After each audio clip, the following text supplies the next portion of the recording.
Tenía la mejilla pegada contra el capó caliente de la Ford Bronco. El calor del motor V8 rebotaba contra mi piel, un contraste total con el frío de las gotas de lluvia que caían sobre Texas esa tarde. «¡Manos a la espalda! ¡No se resista!». El grito del oficial de ICE, Servicio de Inmigración y Control de Aduanas, resonó, seguido por el escalofriante clic metálico. Las esposas se cerraron alrededor de mis muñecas, mordiendo los viejos callos. No me resistí. Caray, a mis 65 años, mis huesos ya están demasiado cansados para pelear con el gobierno, especialmente cuando sé muy bien quién dirige esta obra de teatro. Incliné la cabeza, tratando de ver a través de la llovizna. Los vecinos, esa gente blanca y decente a la que le he cortado el pasto y podado los árboles diligentemente durante 10 años, estaban asomados detrás de las cortinas o reunidos en sus porches. Señalaban, susurraban. A sus ojos, Roberto, el jardinero inofensivo, se había transformado de repente en una amenaza, un criminal que debía ser eliminado. Pero el dolor no venía de las esposas, ni de las miradas discriminatorias de los vecinos. El dolor estaba parado a 3 metros de mí, justo al lado de la patrulla con sus luces rojas y azules girando. Julián, mi hijo, estaba allí, con su uniforme de policía perfectamente planchado, la placa en su pecho brillando bajo la luz de las farolas. No me miraba. Estaba ocupado firmando el acta de entrega de bienes con otro oficial. En su mano sostenía el juego de llaves de la Bronco, el vehículo al que yo llamaba la Bestia. «Julián», llamé, con la voz ronca por el polvo y la indignación. «Mijo, ¿qué hiciste?». Julián dejó de escribir. Se acercó a mí. Esperé un poco de remordimiento, o al menos una explicación. ¿Quizás lo obligaron? ¿Quizás es un malentendido? No. Se paró frente a mí, pero su mirada me atravesaba como si yo fuera aire. Se volvió hacia el oficial de ICE y habló en un inglés fluido, con ese acento americano estándar por el que me maté trabajando para pagar su matrícula.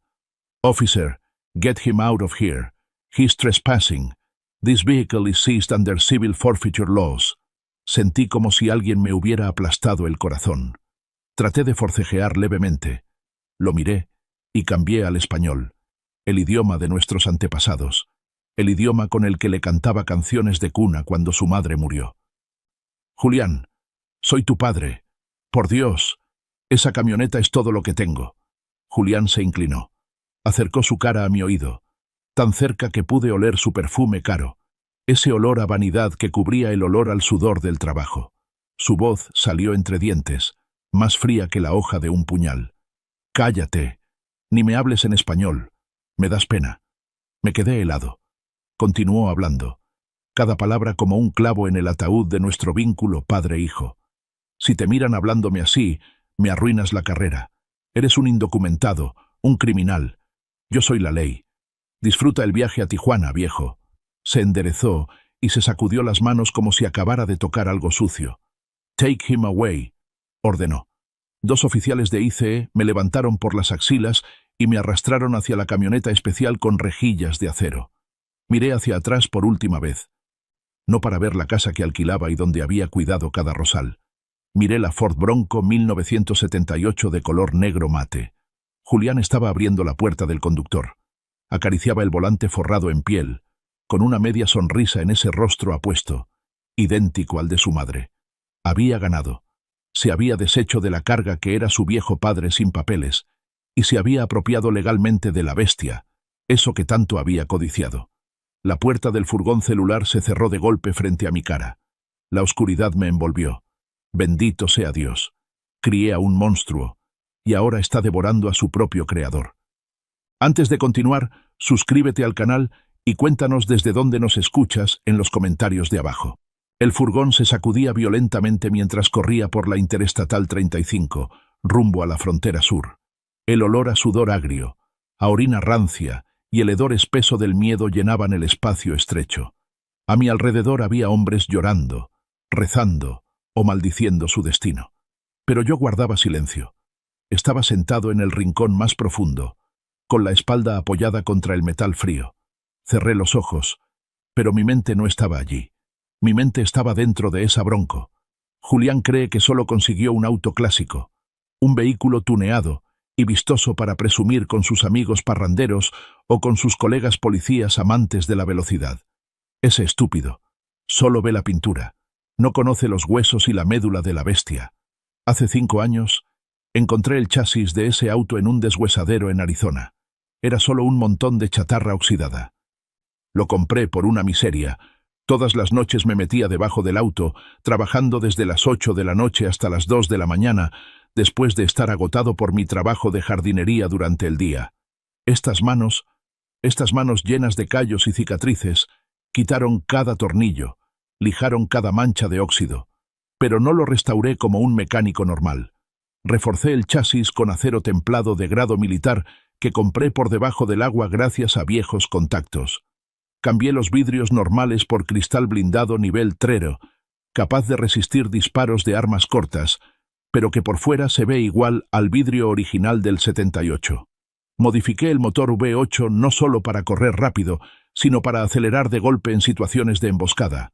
Y lo más importante, los compartimentos. Julián sabe del compartimento bajo el asiento del copiloto. Me vio guardar dinero en efectivo ahí alguna vez, pero no sabe del segundo compartimento.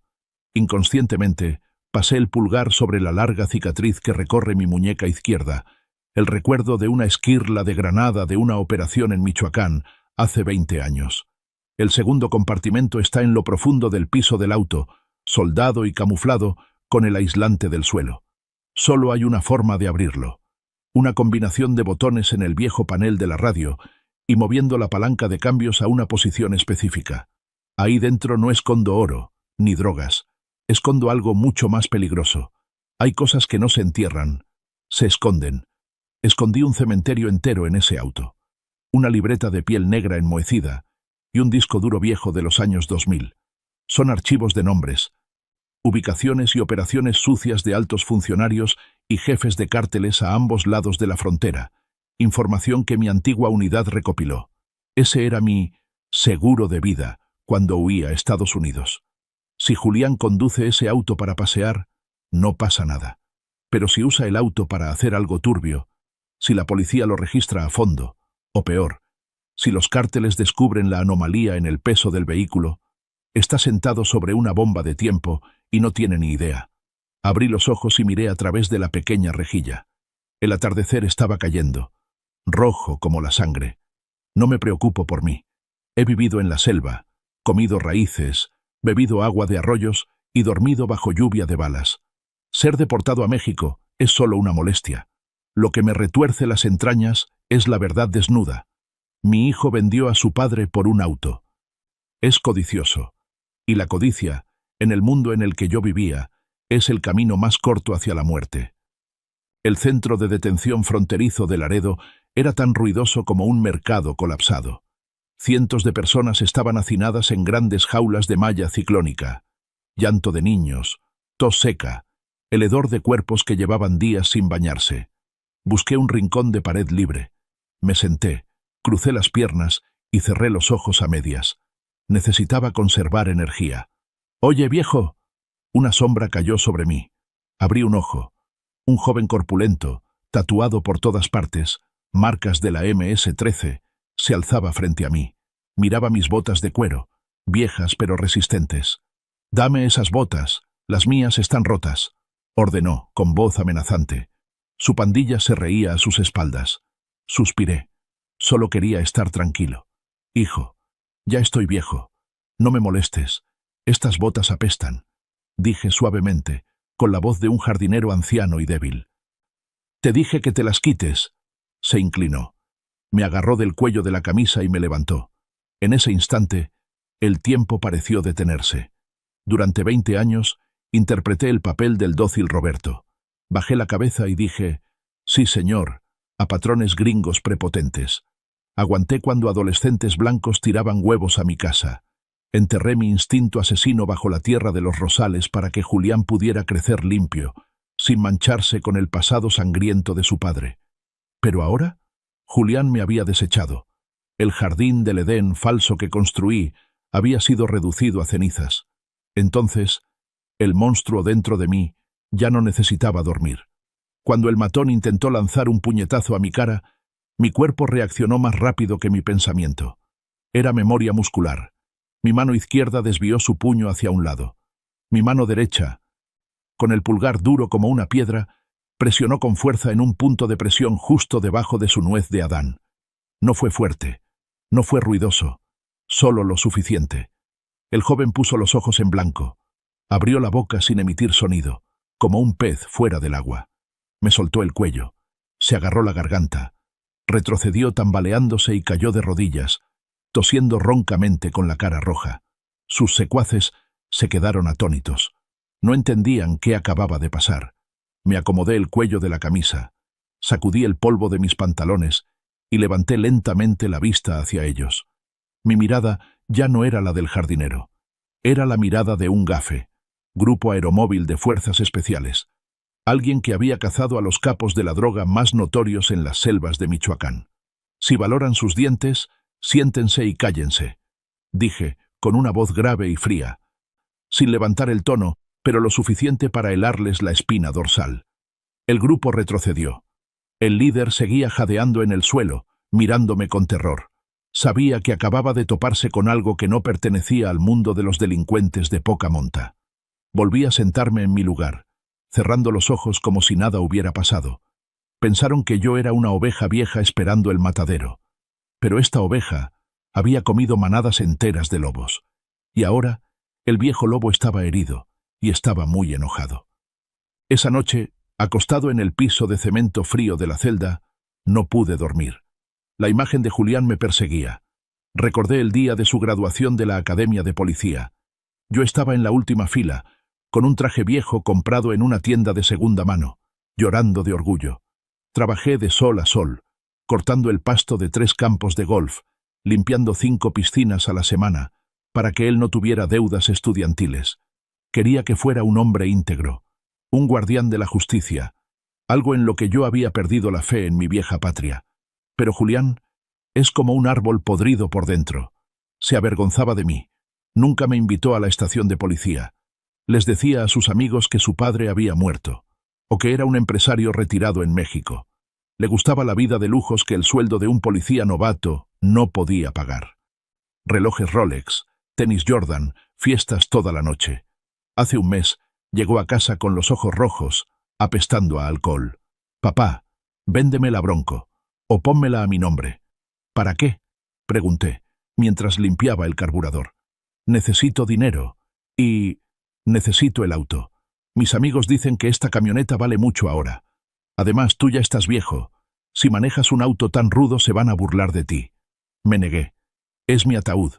Cuando muera, me la llevo conmigo». En ese momento, vi una mirada extraña en sus ojos. No era decepción, era cálculo. Ahora lo entiendo. No podía robarme el auto porque yo seguía lúcido. No podía comprarlo porque no tenía dinero. Así que usó la ley. Aprovechó la ley de Civil Asset Forfeiture, decomiso de activos civiles.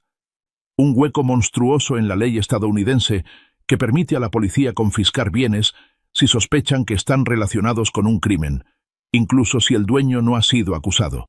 Pero para hacer eso, necesitaba una excusa. Recordé que la semana pasada Julián me pidió prestada la camioneta para mudar cosas de un amigo.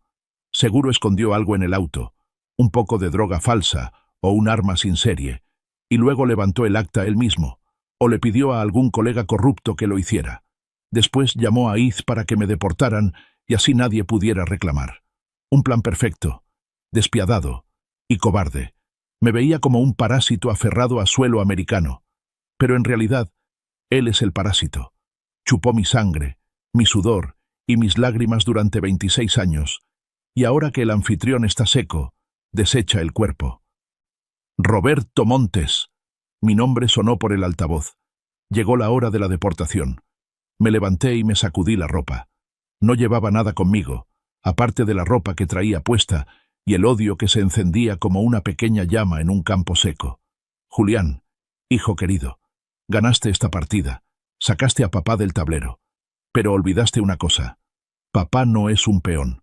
Papá es el jugador, y este juego aún no ha terminado. 4 de la mañana. La garita de Tijuana se abrió como la boca de un monstruo vomitando almas rechazadas.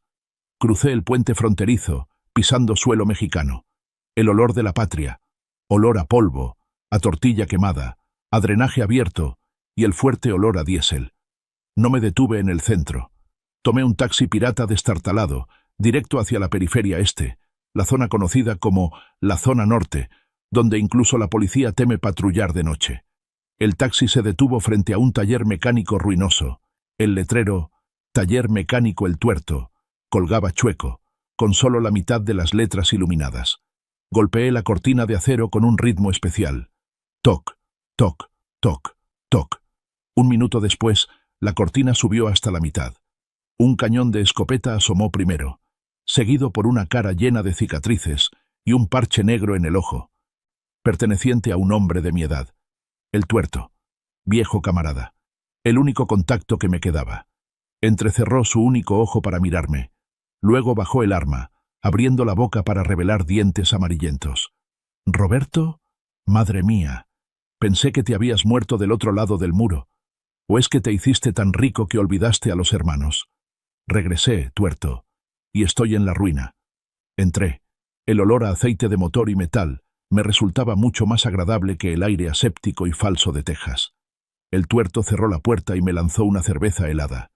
¿Te agarraron o volviste solo? Me agarró mi hijo. Me vendió a la migra para robarse la camioneta. El Tuerto se congeló, con la cerveza a medio camino de su boca. Me miró. Su expresión cambió de alegría a lástima, y luego a furia. ¿Tu hijo es policía o narco? Es algo peor. Es un traidor estúpido. Respondí, bebiendo un trago de cerveza amarga. Enciende la computadora, Tuerto. Necesito usar tus juguetes. No hizo más preguntas y me llevó al cuartito trasero lleno de componentes electrónicos viejos. Me senté frente a la laptop gruesa y tecleé rápidamente líneas de código que nunca olvidé. Julián puede ser policía.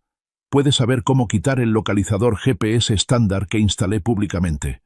Pero no sabe del sistema LoJack militar independiente que funciona con energía solar y que soldé dentro del chasis, justo debajo del tanque de gasolina. La pantalla mostró el mapa de Texas. Un punto rojo parpadeaba. ¿Dónde está?, preguntó el Tuerto acercándose. Entrecerré los ojos. El punto rojo no estaba en casa de Julián, tampoco en la estación de policía. Estaba en una zona industrial abandonada en las afueras de Houston. Bodega número 4. El Tuerto dio una calada a su cigarro. Mierda, Roberto. Esa zona es territorio de trasiego de los Zetas, la facción de Texas. Traficantes de armas. Apreté el ratón de la computadora con tanta fuerza que el plástico crujió. Todas las piezas encajaban. Julián no quería el auto solo para pasear. Tiene deudas. Necesita dinero rápido. Y mi Bronco, con sus compartimentos secretos, chasis alto y la fachada de ser vehículo incautado por la policía, es el transporte perfecto para pasar mercancía por la frontera o los puntos de control sin levantar sospechas. Usó la orden de incautación policial para robarme el auto, y ahora usa mi auto para mover carga de los criminales. Está jugando a dos bandos. Está loco, murmuró el Tuerto. Los Zetas lo van a matar en cuanto termine el trabajo, o el FBI lo va a atrapar. Miré el punto rojo parpadeando en la pantalla. El dolor en mi corazón desapareció. Fue reemplazado por una frialdad entumecedora que se extendió por todo mi cuerpo. La tristeza del padre murió con la bofetada de humillación de ayer por la tarde. Ahora solo quedaba el cálculo de un soldado. Me volví hacia el Tuerto, con la mirada afilada. No ha muerto aún. Todavía no es su hora. ¿Qué vas a hacer? ¿Llamar a la policía gringa? Me levanté y caminé hacia la esquina de la habitación, donde había un viejo baúl de metal cubierto de polvo que le había dejado a Tuerto para que lo guardara hace 20 años. No, dije, limpiando el polvo de la tapa. La policía no puede educarlo. Yo lo voy a educar. Le voy a enseñar lo que es el infierno en la tierra. Abrí el baúl. El olor a aceite de armas viejo me golpeó. Adentro estaba mi pasado. Un traje de camuflaje negro, algunos inhibidores de señal y la placa militar con la inscripción GAFE, Grupo Aeromóvil de Fuerzas Especiales. El viejo lobo ha vuelto, y la cacería comienza. Me quedé petrificado frente a la pantalla de la computadora en la habitación oliendo a grasa de El Tuerto. El punto rojo en el mapa seguía parpadeando en la bodega de las afueras de Houston. Cada parpadeo era como un latido contando regresivamente hacia la muerte de mi hijo.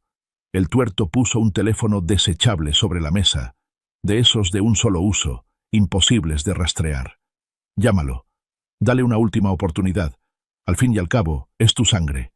Tomé el teléfono. No me temblaba la mano, pero sentía el pecho pesado como si tuviera una roca encima. Marqué el número. Ese número que me sabía de memoria, al que solía enviar mensajes. Abrígate bien, hijo. No olvides cenar. Sonó 3 veces. ¿Aló? La voz de Julián resonó. Había música fuerte y risas de fondo.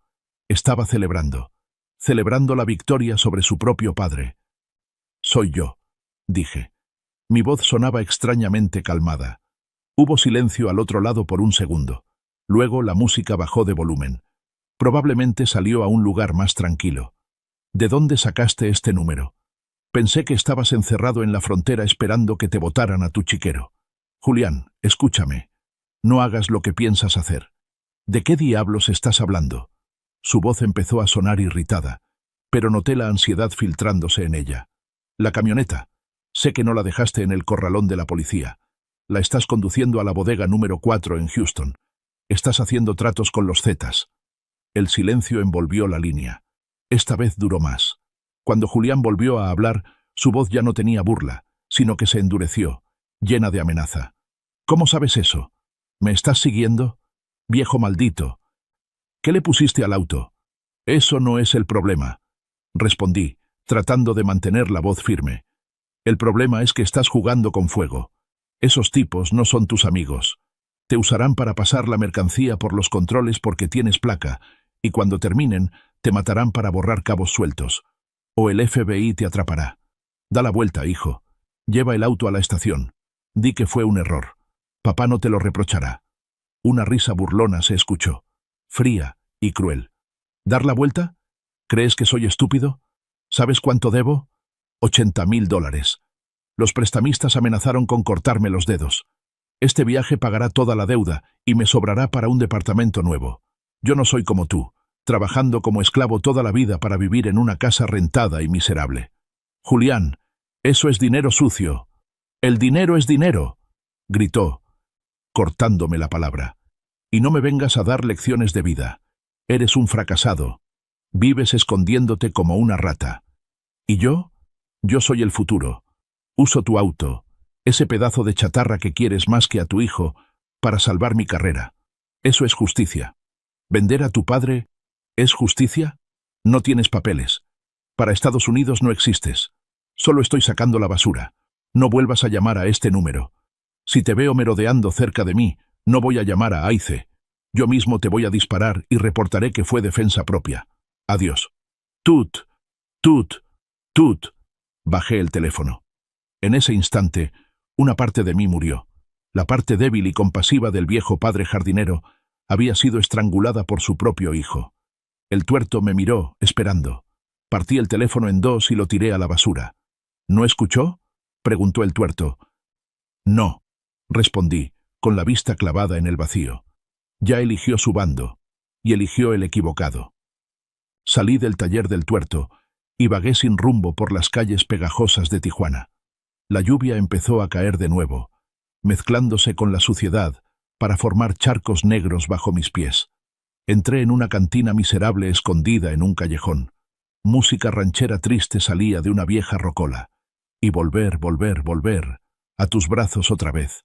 Pedí la botella de tequila más barata. Sin vaso, sin limón, sin sal. Bebí. Bebí para quemarme la garganta, para que el calor del alcohol ahuyentara el frío que me congelaba el corazón. Miré mis manos sobre la mesa de madera agrietada. Estas manos alguna vez apretaron el gatillo de un rifle de francotirador a 800 metros. Estas manos usaron dagas para cortar gargantas de centinelas en silencio. Luego, estas mismas manos aprendieron a usar tijeras de podar, a poner fertilizante a las rosas, a cambiar los pañales de Julián cuando su madre murió de enfermedad. Hice todo para blanquear estas manos. Me tragué el orgullo, agaché la cabeza para que mi hijo pudiera mantener la suya en alto. Recordé la mirada de Julián de niño, cuando me veía con admiración. Papá, eres muy fuerte, me levantas como Superman. Y recordé su mirada de ayer por la tarde. Me das pena. ¿En qué me equivoqué? Quizás me equivoqué al protegerlo demasiado. Creé un príncipe en una caja de cristal, que no conoce el sabor de la dificultad, que no conoce el valor de la lealtad. Creé a un narcisista que solo se ama a sí mismo. Vergüenza. La humillación. No viene de haber sido esposado frente a los vecinos. Viene de darme cuenta del fracaso más patético en la vida de un hombre. Fracasar como padre. Creé un monstruo. Y la responsabilidad de quien crea un monstruo es destruirlo, o al menos encadenarlo antes de que mate a otros. Me serví el último trago. Mi reflejo en el fondo del vaso se veía distorsionado, viejo y patético. Una furia estalló, violenta y brutal. Apreté el vaso en mi mano. ¡Crack! El vaso se hizo añicos. Los fragmentos de vidrio cortaron la palma de mi mano. La sangre fresca brotó, goteando sobre la mesa, mezclándose con el charco de tequila. No sentí dolor. Al contrario, el dolor físico me despejó la mente. Miré el flujo de sangre roja brillante. El color de la vida. El color de la violencia. Me levanté y tiré un billete arrugado sobre la mesa. No me vendé la herida. Necesitaba este dolor para recordarme mi objetivo. Roberto el jardinero murió en esta cantina. Quien sale por la puerta es el fantasma.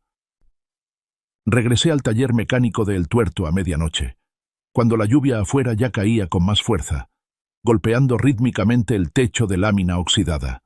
Él estaba dormitando en el sofá roto, abrazando su escopeta de caza como a una amante fiel. Pateé suavemente la pata de la silla para despertarlo. Tuerto se sobresaltó, su único ojo se entrecerró en alerta. Al ver mi mano ensangrentada, no preguntó nada. Entendió. Los viejos soldados como nosotros no necesitamos palabras para entender la determinación o la desesperación en los ojos del otro. Fui directo al pequeño baño trasero, donde había un espejo amarillento y roto.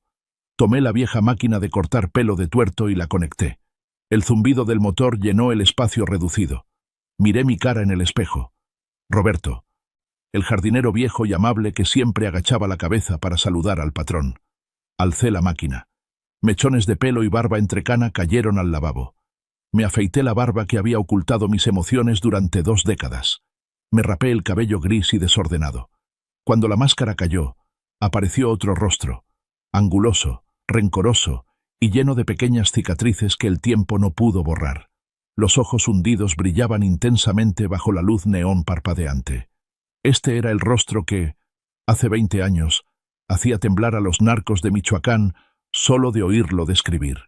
El jardinero había muerto, solo quedaba el soldado.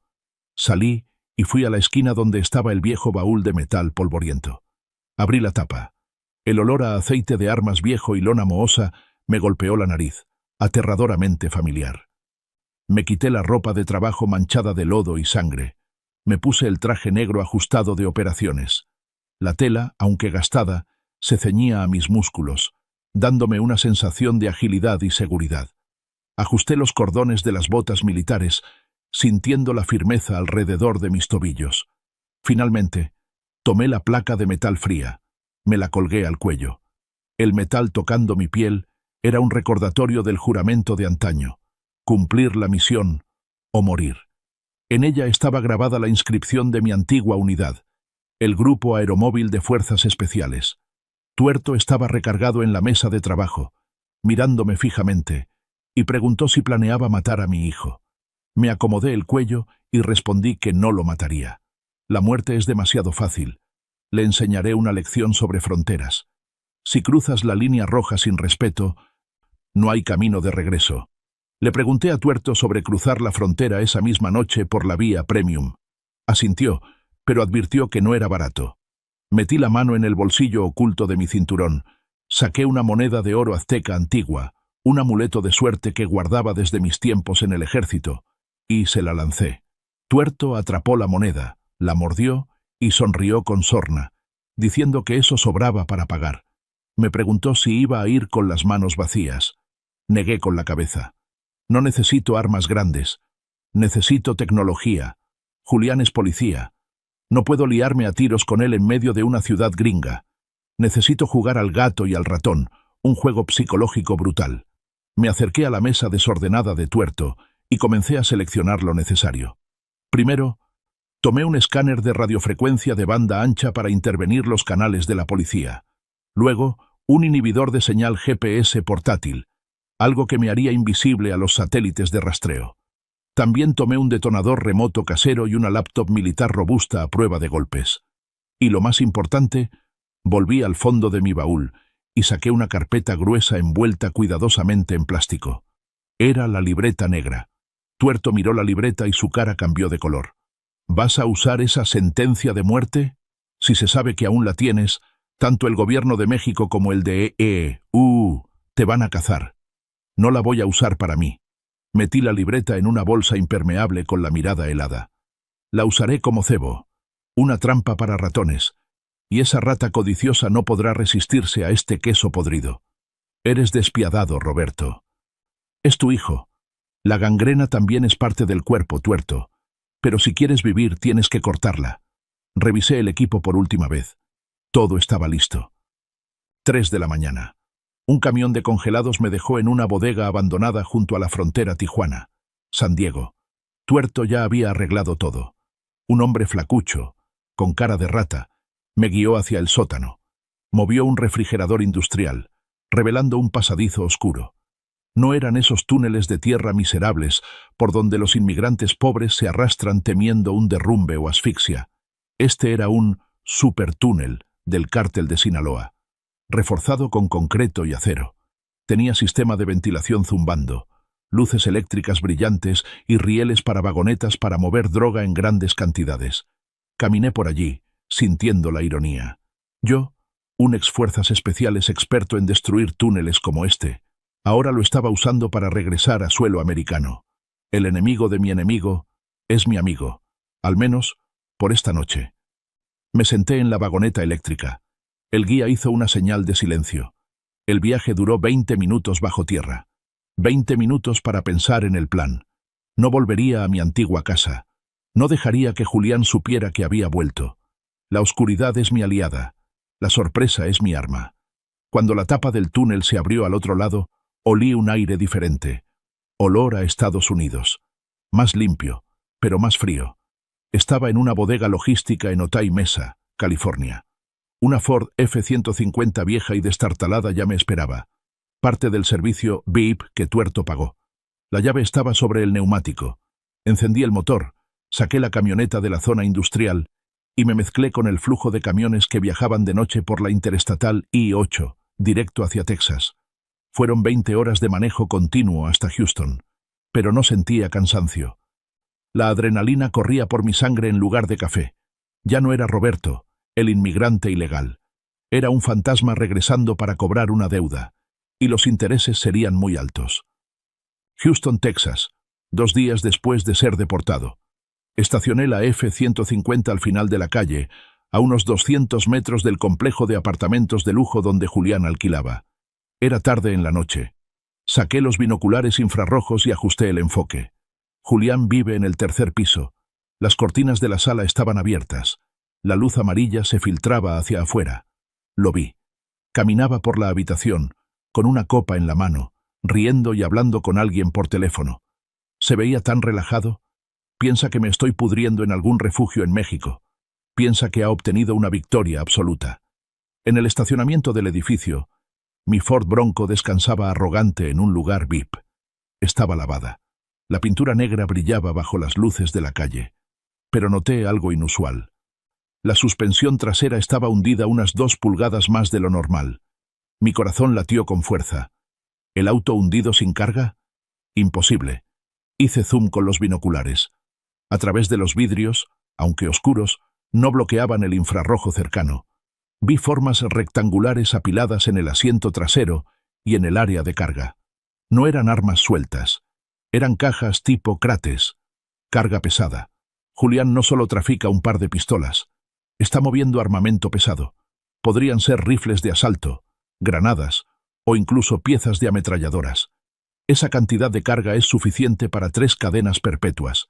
Y está usando el mismo auto, cuyo chasis reforcé para transportar esa carga, porque sabe que solo la bestia puede soportar ese peso y seguir corriendo suave en terreno difícil. Bajé los binoculares e inhalé profundamente. La furia inicial había desaparecido, dando paso a un cálculo frío. Julián ya no es mi hijo en este momento. Es un Mark, objetivo. Una amenaza a la seguridad. Un criminal usando mi propiedad para delinquir. Abrí la laptop militar y activé el software de descifrado de frecuencia. Capté la señal Wi-Fi de Julián. La contraseña sigue siendo la fecha de nacimiento de su madre. Idiota sentimental a medias. Accedí a las cámaras de seguridad del edificio, a cuya administración ayudé a reparar el sistema de riego el año pasado. Me sé la contraseña de administrador por defecto. En la pantalla de la laptop, vi más claramente a Julián bajando al estacionamiento. Abrió la cajuela, revisando las cajas con nerviosismo. Miraba su reloj constantemente. Tiene miedo. Bien, el miedo es lo más fácil de explotar. Saqué la libreta negra de mi bolsa. Miré la Bronco a través de la pantalla de la cámara. Necesito meter esta libreta dentro del auto, en el segundo compartimento secreto que Julián no ha encontrado. Cuando la policía o los cárteles encuentren las armas, se sorprenderán. Pero cuando encuentren la libreta, Julián no será solo un contrabandista. Se convertirá en el enemigo público número 1 de ambos mundos, la ley y el crimen. Me estoy preparando para firmar la sentencia de muerte de mi propio hijo. Pero al recordar la frase, no me hables en español, me das pena. Ya no dudo. Cerré la laptop y me puse los guantes negros. Es hora de acercarse al objetivo. 2 de la mañana en el estacionamiento del complejo The Heights. La lluvia había cesado, pero la niebla comenzaba a levantarse del asfalto caliente y húmedo, creando un velo blanco y fantasmal que cubría el lugar. Había inutilizado la cámara de seguridad de la esquina con un simple código de bucle hace 10 minutos. En la pantalla del guardia, el estacionamiento seguía en silencio total, pero en realidad, una sombra se movía entre las filas de autos costosos. Ese era yo. Me acerqué a la bestia. La Bronco yacía inmóvil como una bestia hibernando. Julián la había cerrado con el moderno sistema de alarma que acababa de instalar, pero olvidó un detalle básico. Yo fui quien hizo el cableado de este vehículo. No necesité forzar la puerta. Me deslicé bajo el chasis, tumbado boca arriba sobre el suelo frío y mojado. El olor a aceite de motor, a caucho y a tierra húmeda llenó mi nariz, aromas más familiares que el perfume de cualquier ser humano. Busqué con la mano una posición oculta detrás del hueco de la rueda delantera izquierda. Mis dedos tocaron un pequeño tapón de goma del tamaño de la punta del meñique. Lo quité, revelando un puerto de conexión de emergencia que había soldado al chasis hacía 4 años. Esta era la puerta trasera física para poder arrancar el motor en caso de perder las llaves en medio de la selva. Saqué de mi bolsa de herramientas un pequeño dispositivo casero y lo conecté al puerto. Sonó un pitido minúsculo. El seguro de la puerta se abrió suavemente. El sistema de alarma de Julián quedó totalmente desactivado, sin emitir ni un solo sonido. Me deslicé hacia afuera, abrí la puerta del conductor y me senté dentro. La sensación al poner las manos sobre el volante forrado en piel fue extraña. Era a la vez familiar y ajena. El asiento del conductor había sido reajustado a la altura de Julián. El olor a su cigarrillo electrónico de menta impregnaba la tapicería, ahogando el olor a cuero viejo que tanto me gustaba. «La has ensuciado, hijo», susurré. Empecé a trabajar. El tiempo se agotaba. Quité la cubierta de plástico debajo del volante, exponiendo la maraña de cables. Para una persona normal, esto es un desastre. Para mí, es el sistema circulatorio de la bestia. Busqué los cables que iban a la bomba de gasolina y al sistema de encendido. Saqué un microchip del tamaño de una caja de cerillas que había soldado la noche anterior en el taller del tuerto. Este es el interruptor de la muerte. Lo conecté al circuito principal. Su principio de funcionamiento es muy simple pero cruel. Recibe señales de radio de largo alcance. Cuando presione el botón de activación en el control remoto, cortará la corriente a la bomba de gasolina inmediatamente y, al mismo tiempo, activará los seguros magnéticos de las puertas, convirtiendo el auto en una jaula de hierro imposible de abrir desde adentro. Simultáneamente, activará el claxon y los faros al ritmo de la señal de socorro SOS, atrayendo la atención de cualquiera en un radio de 1 kilómetro. Mis manos cortaban cables, pelaban cubiertas, unían circuitos y envolvían con cinta aislante con destreza. Cada conexión quedó limpia, profesional, oculta en el mazo de cables original del auto para que, incluso si un mecánico lo abriera para revisar, Difícilmente lo detectaría. Terminada la parte del motor, ahora venía la parte psicológica. Conecté un circuito extra al sistema de altavoces del auto. No solo quería que Julián quedara encerrado, quería que entrara en pánico. Miré el reloj. Habían pasado 15 minutos. Me sequé el sudor de la frente. La concentración extrema me hizo olvidar el frío. Estaba convirtiendo a mi hijo espiritual en una trampa para atrapar a mi propio hijo de sangre. Esta ironía me sabía amarga en la garganta, pero me la tragué. Julián quiere jugar a ser adulto. Quiere ser un capo. Está bien. Papá te enseñará la primera lección del mundo criminal. Nunca confíes en tu vehículo de escape si no lo has revisado tú mismo. No me fui de inmediato. La parte más importante del plan aún estaba en el bolsillo de mi camisa. Era la libreta negra de piel. Toqué la libreta a través de la tela. Era gruesa y pesada. Esto fue lo que me obligó a huir de México hace 20 años. Contiene una lista detallada de sobornos a oficiales del ejército, patrulla fronteriza e incluso agentes dobles. Los nombres aquí pueden derrumbar todo un sistema político. ¿Por qué voy a usarla? Porque necesito un crimen irrefutable. Si la policía atrapa a Julián con el montón de armas atrás, puede contratar a un buen abogado. Podría alegar que estaba en una misión encubierta, o que le tendieron una trampa, o que no sabía nada de la carga, aunque suene increíble.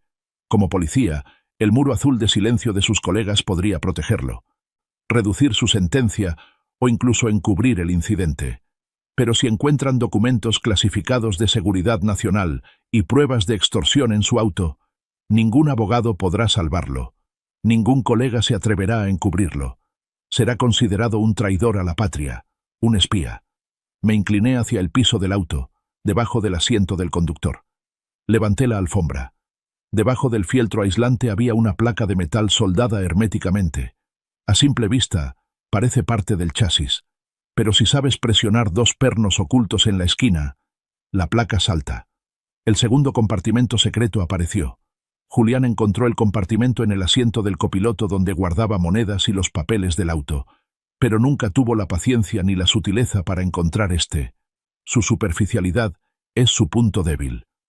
Coloqué la libreta negra y el viejo disco duro dentro del compartimento, pero no lo cerré herméticamente como estaba. Este es el punto clave del montaje. Si lo escondo demasiado bien, la policía no lo encontrará. Necesito que lo encuentren, pero debe parecer que Julián lo escondió muy bien. Saqué mi daga e hice una incisión pequeña, extremadamente fina, en el fieltro del piso justo en el borde del compartimento secreto. El corte reveló un destello de metal debajo. Luego, unté un poco de grasa para armas en el borde del corte. Los perros policía están entrenados para oler pólvora y drogas, pero los perros veteranos de la Brigada Antinarcóticos también están entrenados para detectar anomalías en materiales extraños o el olor de componentes electrónicos viejos debido al olor del plástico degradado. Además, ese corte atraerá la mirada de cualquier investigador experimentado cuando ilumine con su linterna. Cerré la tapa del compartimento. El pequeño corte asomaba como una invitación mortal. «Búscame», susurraba. Me senté de nuevo en el asiento del conductor por última vez. Miré por el retrovisor y vi las cajas de armas apiladas en el asiento trasero. «Julián, hijo, ¿quieres usar el auto de papá para llevar armas? Papá te regalará una bomba nuclear legal. ¿Dices que eres el futuro? Esta libreta es el pasado, y el pasado siempre tiene una forma de volver para destrozar el futuro si no lo respetas». Limpié mis huellas dactilares del volante, del tablero, de la manija de la puerta. Lo hice minuciosamente. No debía quedar ningún rastro de ADN del viejo Roberto. Solo las huellas de Julián, el sudor de Julián y los pecados de Julián. Me deslicé fuera del auto y volví a bloquear el sistema. La noche seguía en silencio. La niebla era más densa.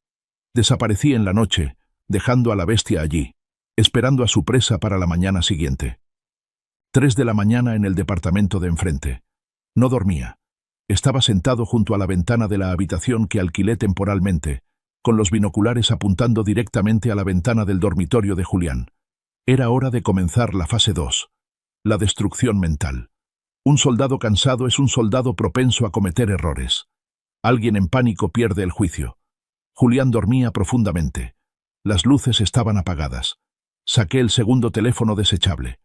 Lo conecté a un software de enmascaramiento de números. El número que aparecería en el teléfono de Julián sería desconocido, o peor, podría configurarlo para que apareciera el número fijo de nuestra antigua casa, la casa donde murió su madre. Llamé. A través de los binoculares, vi el brillo de la pantalla del teléfono iluminarse en su habitación oscura. No contestó. Colgó. Llamé de nuevo. Esta vez, dejé que sonara largo. Finalmente contestó. Su voz sonaba somnolienta e irritada, preguntando quién era, que ya eran las 3 de la mañana. No dije nada. Acerqué el teléfono al pequeño transmisor de grabación. Un sonido estático resonó, como una radio vieja perdiendo señal. Luego sonó mi canto. La voz de hace 20 años que grabé en un casete para arrullarlo, ahora digitalizada, distorsionada y espeluznante. La letra de la familiar canción de cuna mexicana sonó, advirtiendo sobre el coco, que vendría a comérselo si no se dormía, pero a través del filtro de ruido, sonaba como un eco desde la tumba. Julián balbuceó preguntando qué demonios estaba pasando, preguntando si era yo jugándole una broma. Apagué la música.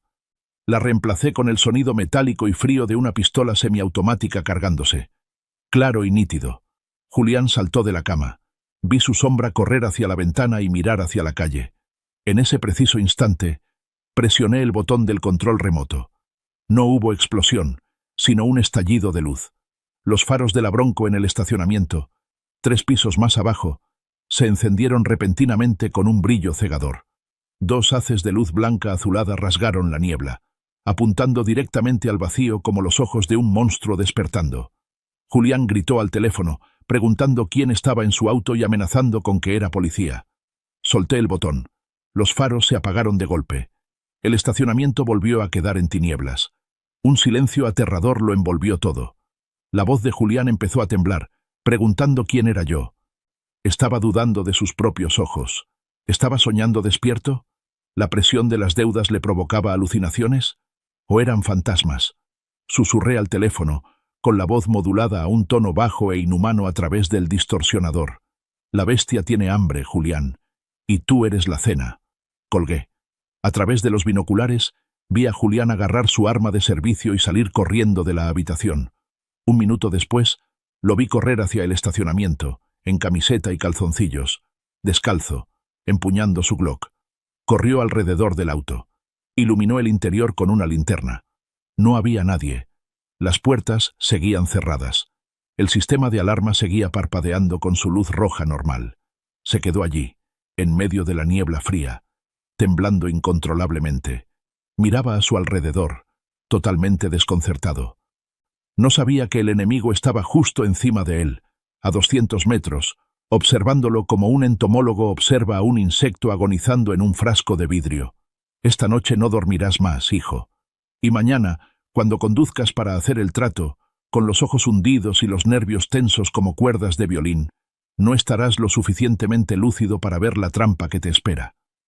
9 de la mañana en una cabina telefónica pública en las afueras de Houston. Elegí este teléfono porque está en una zona de vietnamitas y chinos, ajena al territorio de Julián. Además, es una cabina vieja de monedas, sin cámaras de vigilancia modernas. Metí un puñado de monedas. Llevaba guantes médicos. No llamé a emergencias. Ese número es para civiles. Llamé directamente a la línea directa de asuntos internos del Departamento de Policía de Houston y luego a la DEA. Tenía estos números de la libreta negra, números que los civiles nunca conocen.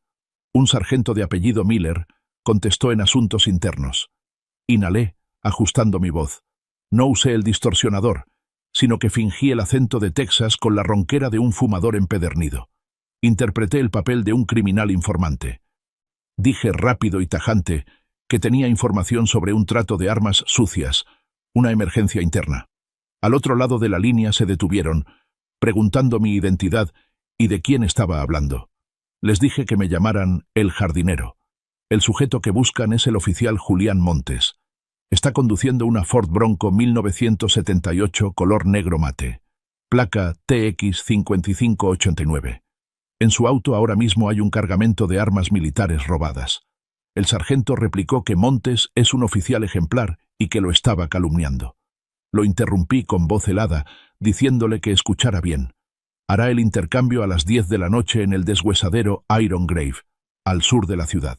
Le está vendiendo a los Zetas. Cuando preguntó por qué debía creerme, lancé el golpe decisivo. Dije que bajo el piso del auto de Julián, debajo del asiento del conductor, hay un compartimento secreto. Ahí no solo hay dinero sucio, sino también una lista, la libreta negra. La lista de los que cobran sueldo de policía pero trabajan para el cártel. Si no lo atrapan esta noche, venderá esa lista también. Y tal vez su nombre, Miller, también esté ahí. ¿Quién sabe? Sembré la duda. Asuntos Internos odia a los policías sucios, pero temen aún más que los secretos salgan a la luz. El sargento se apresuró a pedirme que esperara, pero colgué de inmediato. Luego llamé a la DEA. Contenido similar pero enfatizando el contrabando de armas transfronterizo y los nexos con cárteles. Los de la DEA son vaqueros agresivos. No dejarán pasar esta oportunidad. La red está tendida. Asuntos Internos querrá arrestar a Julián por corrupción. La DEA querrá arrestarlo por contrabando. Y cuando estas dos fuerzas irrumpan juntas, la escena será un caos y nadie podrá encubrir a nadie. Salí de la cabina, bajándome la visera de la gorra. El sol de la mañana iluminaba el asfalto, pero yo sentía frío. Acababa de firmar la orden de arresto de mi hijo. No, acababa de firmar el fin de su vida en libertad. Un padre normal se sentiría culpable. Pero recordé la imagen de mí esposado sobre el capó. Recordé cuando me llamó basura. Si no lo detengo, su futuro es la muerte en alguna zanja en México, decapitado por los mismos tipos con los que intenta negociar. La cadena perpetua en Estados Unidos es, al final, una protección, de la manera más cruel que un padre puede dar. Dios mío, le estoy salvando la vida arruinándosela. 9:45 de la noche, en el deshuesadero Iron Grave. Llovía otra vez. La lluvia en Texas parece no tener fin en esta historia. Las gotas pesadas azotaban las carcasas de autos viejos, apiladas como montañas, creando sonidos metálicos espeluznantes. Yo estaba en la cima de una vieja grúa torre oxidada, en el borde del deshuesadero, a 30 metros de altura. Llevaba un impermeable negro, mezclándome completamente con la oscuridad. Los binoculares infrarrojos pegados a mis ojos. Abajo, el descampado en el centro del deshuesadero estaba iluminado tenuemente por la luz amarillenta de la oficina de seguridad abandonada. Una SUV Cadillac negra entró. Bajaron 3 tipos. Vestían trajes negros, pero llevaban botas de piel de serpiente. Pandilleros auténticos. No mostraban las armas abiertamente, pero su forma de caminar delataba que bajo los sacos llevaban subfusiles o pistolas de grueso calibre. 2 minutos después, el rugido de un motor V8 resonó a lo lejos. El sonido característico de la bestia. La Bronco negra se deslizó dentro del deshuesadero, salpicando agua bajo sus enormes llantas. Se detuvo a unos 10 metros de los pandilleros. La puerta se abrió y Julián bajó. A través de los binoculares vi claramente su rostro. Se veía patético, ojeras profundas, piel pálida. Le temblaban las manos al cerrar la puerta. Seguro no durmió ni un minuto anoche después de mi llamada fantasma. Miraba a todos lados, con expresión de desconfianza. Tenía miedo de su propia sombra. El líder de la banda habló, reprochando a Julián por llegar tarde. Julián respondió que el camino estaba resbaloso, y tuvo que perder a un par de patrullas, con la voz tratando de sonar dura, pero escuché claramente el temblor en ella. Cuando le preguntaron por la mercancía, Julián dijo que todo estaba en el auto como se acordó. 20 rifles, 5 cajas de munición y algunos otros juguetes. Julián fue hacia la parte trasera y abrió la cajuela. Ellos se acercaron, iluminando las cajas con linternas. El líder asintió, curvando los labios en una sonrisa codiciosa. Le dio una palmada en el hombro a Julián, elogiándolo y diciendo con sarcasmo que su padre estaría muy orgulloso si viviera. Julián sonrió con desdén, una sonrisa llena de amargura, y respondió que ese viejo solo era un jardinero, que no lo mencionara. Apreté la barandilla de hierro helado de la grúa. El jardinero está justo encima de ti, hijo. El líder hizo una señal. Un secuaz trajo un maletín con dinero y lo abrió. Fajos de billetes de $100, verdes y empapados por la lluvia. Julián miró el dinero y le brillaron los ojos. Era la mirada de un adicto viendo su droga. Extendió la mano para tomar el maletín. El líder cerró la tapa de golpe diciendo que esperara. Dijo que quería revisar el auto porque oyó que tenía compartimentos muy interesantes y que quería comprar el auto también. Julián se congeló y se negó, afirmando que el auto era suyo. El otro sacó una pistola chapada en oro, acariciándola, y dijo que todo tiene un precio y que le gustaba el auto porque tenía alma. La tensión era máxima.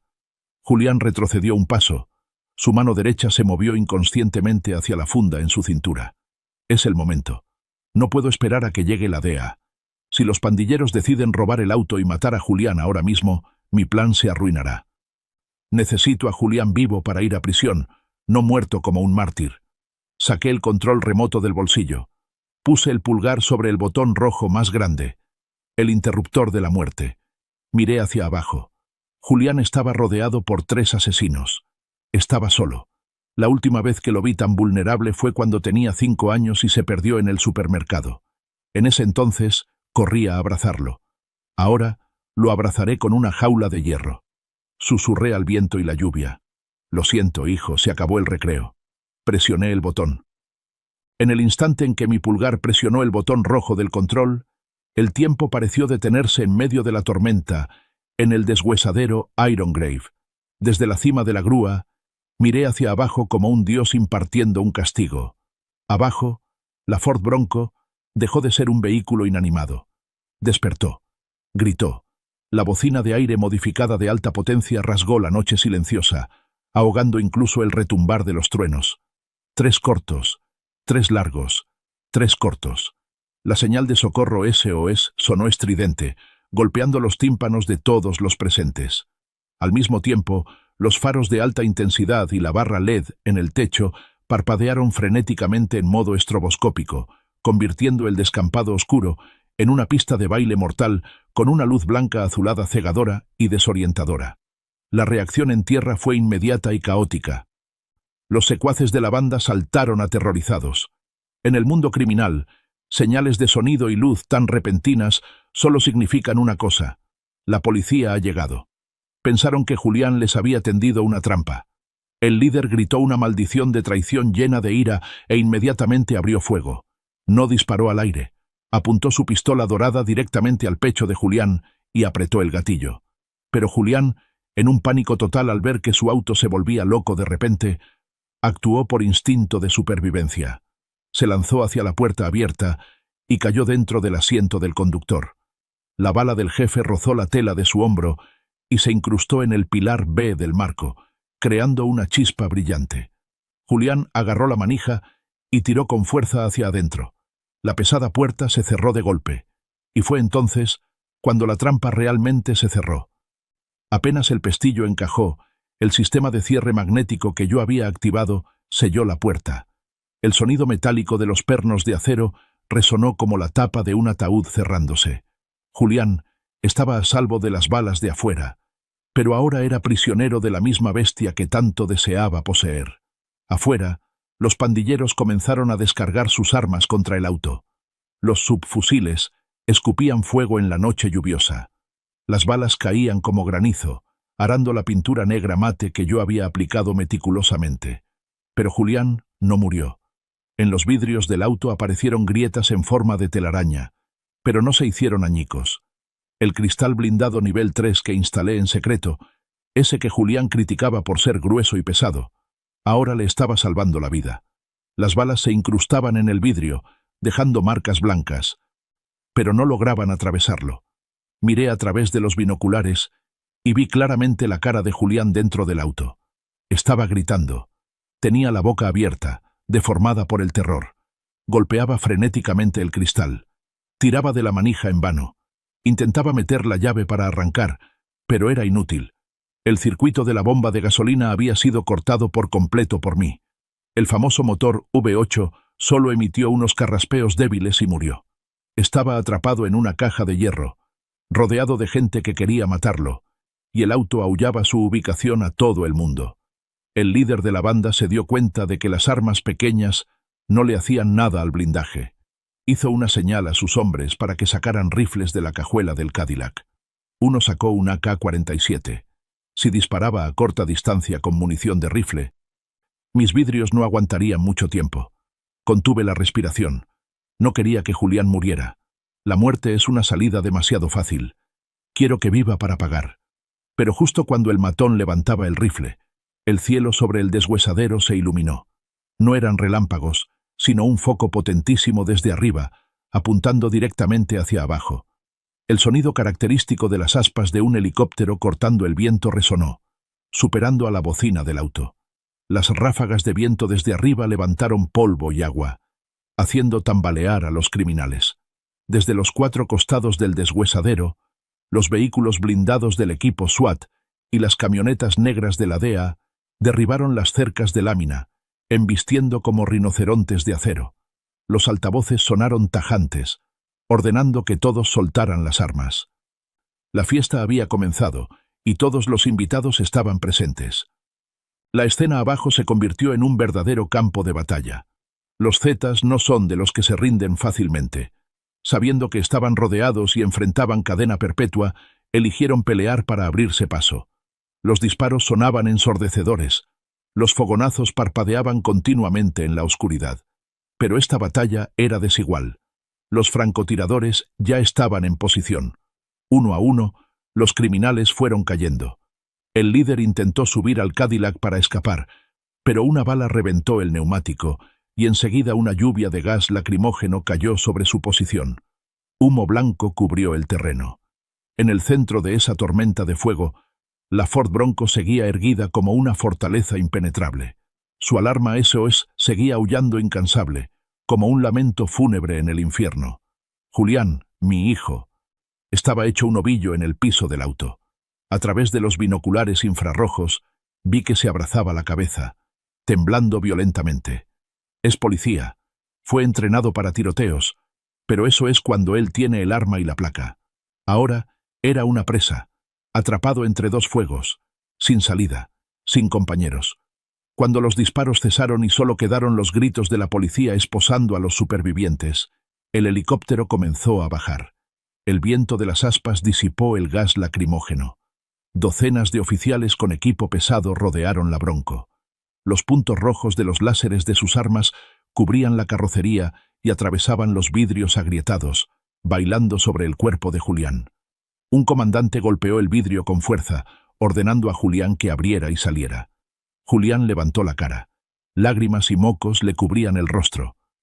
Gritaba algo, probablemente que no podía abrir o que lo salvaran, pero a través del vidrio insonorizado y el ruido del helicóptero, nadie oía nada. Levantó las manos, señalando desesperado que estaba atrapado. La policía no le creyó. Pensaron que se estaba atrincherando.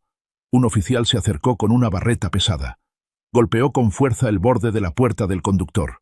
Otro usó un mazo para golpear la ventana.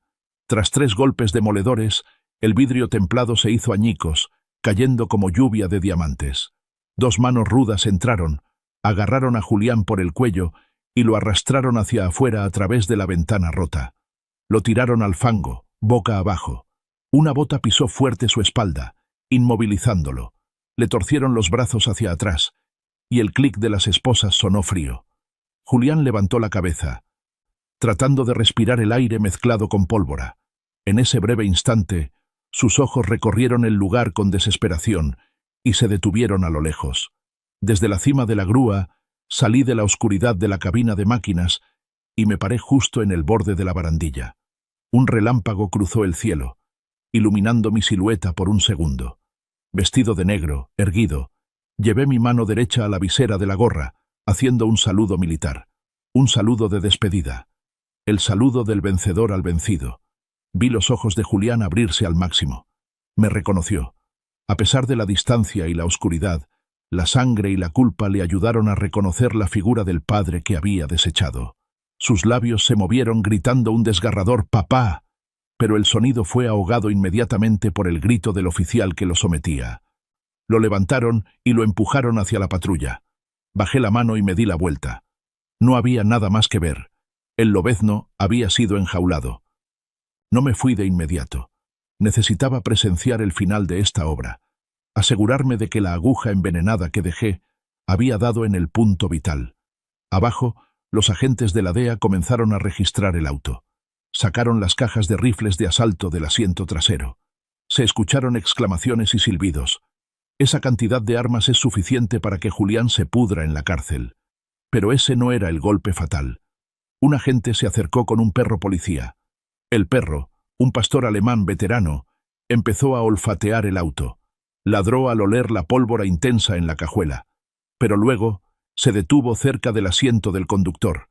Empezó a rascar frenéticamente el fieltro del piso, donde yo había puesto la grasa y hecho el corte.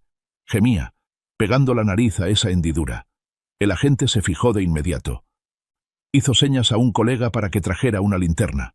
Se agachó, iluminando el corte que dejé a propósito. El brillo metálico debajo reflejó la luz. Usó una navaja para rasgar el fieltro, revelando la tapa del compartimento secreto. Maniobró un poco y encontró el pestillo que yo había lubricado. La tapa se abrió. Metió la mano y sacó la libreta de piel negra mohosa y el viejo disco duro. Observé su reacción con los binoculares. Abrió la libreta, iluminando las páginas amarillentas. Al principio, frunció el ceño, confundido. Pero luego, al pasar a las páginas del medio, abrió los ojos desmesuradamente. Pasó las páginas más rápido. Sus manos empezaron a temblar. Llamó al comandante. Los dos se juntaron para ver la libreta bajo la luz de la linterna. Vi al comandante arrebatar la libreta, leer una página y palidecer. Miró hacia donde se llevaban a Julián. Su mirada cambió por completo. Ya no era la mirada hacia un policía corrupto y codicioso. Era la mirada hacia un enemigo del Estado, un espía peligroso que poseía secretos mortales. El comandante sacó su radio, gritando órdenes urgentes. Inmediatamente, otros 4 agentes se separaron del grupo y corrieron hacia Julián. Apartaron al policía local y tomaron custodia del sospechoso. Ya no llevaban a Julián caminando. Lo arrastraron como si fuera una bolsa de basura. Le pusieron una bolsa negra en la cabeza, un procedimiento reservado para terroristas o sospechosos de alta inteligencia. Julián forcejeaba, gritando que era inocente, que eso no era suyo. Pero sus gritos no tenían sentido.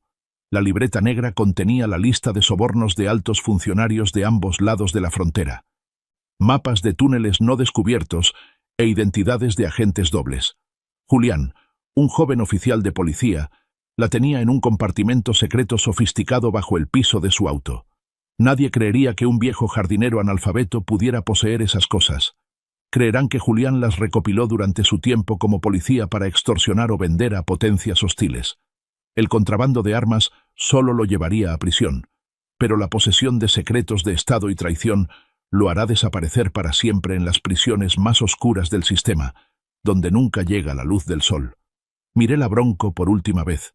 Estaba ahí, destrozada, con los vidrios rotos, las puertas abiertas, registrada brutalmente. Había cumplido su misión. La construí para proteger a la familia, y esta noche protegió el honor del apellido devorando al hijo podrido. Una lágrima rodó por mi mejilla, fría. Me la sequé rápidamente. El dolor seguía ahí, sordo y punzante, pero la satisfacción fría lo dominaba todo. Se había hecho justicia, a la manera cruel de la frontera. A la mañana siguiente, la noticia estalló en todos los canales y periódicos. Yo estaba sentado en un pequeño restaurante de carretera, a 200 millas al norte de Houston, comiendo un desayuno sencillo en silencio y mirando la televisión colgada en la pared. El titular corría en rojo en la parte inferior de la pantalla. Escándalo impactante. Joven oficial de policía lideraba red de tráfico de armas y poseía documentos secretos de seguridad nacional. La imagen de Julián siendo escoltado con la cabeza cubierta por la bolsa negra y las manos esposadas se repetía una y otra vez. El presentador, con tono grave, entrevistaba a un representante del FBI. «Hemos encontrado pruebas irrefutables», dijo el representante con el rostro endurecido. El sospechoso Julián Montes no solo traicionó su placa, sino también a su país. Los documentos recuperados muestran una red de espionaje y extorsión a gran escala que él había construido silenciosamente durante años. Bebí un sorbo de café negro y amargo. Habían caído en la trampa completamente. Atribuyeron mi inteligencia, experiencia y pasado a Julián. Transformaron a un niño codicioso y superficial en un capo criminal peligroso. Pero el golpe final no estaba en la libreta. Estaba en la carta que dejé en la guantera, la cual el noticiero comenzaba a mencionar. Una carta de suicidio falsa fue encontrada en el vehículo, continuó el presentador. Se cree que fue escrita por el padre desaparecido del sospechoso. La pantalla mostró una foto de la carta escrita a mano con mi letra garabateada, pero el contenido estaba lleno de una implicación mortal. Para mi hijo Julián, decía la carta. Papá ya está viejo, ya no está lúcido para ayudarte a dirigir el negocio. Te dejo el auto y todo lo que has escondido en él. Eres el orgullo de la familia, el único lo suficientemente inteligente y despiadado para usar esos secretos. Continúa lo que empezaste. Papá se va, no me busques. Todo el mundo leyó esa carta y entendió esto. El pobre y viejo padre ingenuo fue utilizado por su hijo, o sabía de las atrocidades de su hijo, pero lo encubrió por amor, y luego huyó por miedo. La carta confirmaba que Julián era el cerebro, el que dirigía el negocio, el que tenía los secretos. Escuché que en la sala de interrogatorios, Julián gritó hasta quedarse ronco que yo le tendí una trampa, que yo era el dueño de la libreta. Pero cuanto más gritaba, más parecía un loco negando su culpa. ¿Quién creería que un joven y prometedor oficial de policía estadounidense fuera víctima de un viejo jardinero mexicano indocumentado? La lógica del prejuicio se volvió en su contra para destrozarlo. Usó el prejuicio para deportarme, y ahora ese mismo prejuicio lo está clavando en la cruz. Dejé el billete en la mesa y me levanté. Julián nunca volverá a ver la luz de la libertad. Aquellos cuyos nombres están en la libreta negra, si no son arrestados, buscarán la forma de matarlo en prisión para silenciarlo. Su vida terminó en el momento en que tomó las llaves del auto y me dijo que yo le daba vergüenza. Me paré frente a la terminal de autobuses Greyhound, donde los viajes largos estaban por salir hacia todos los rincones de Estados Unidos. El sol de la mañana iluminaba el suelo, pero no sentía calor. Me había afeitado, cortado el pelo y cambiado mi forma de vestir. Roberto el jardinero había muerto. El fantasma había cumplido su misión y también debía desaparecer. Ahora, solo soy una sombra sin nombre a la deriva.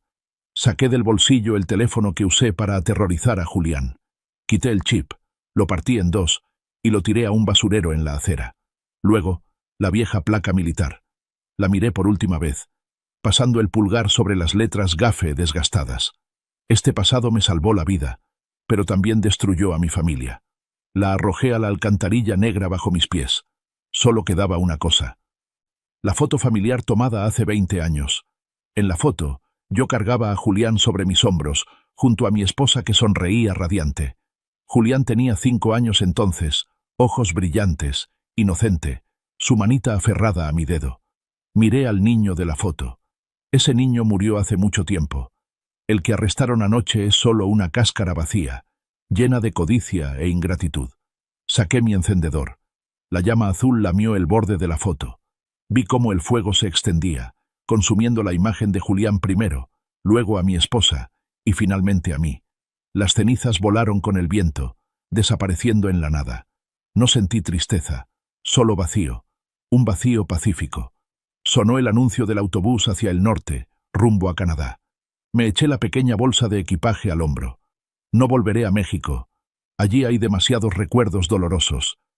Iré a un lugar muy lejano, donde haya nieve, donde el frío pueda congelar todos los recuerdos.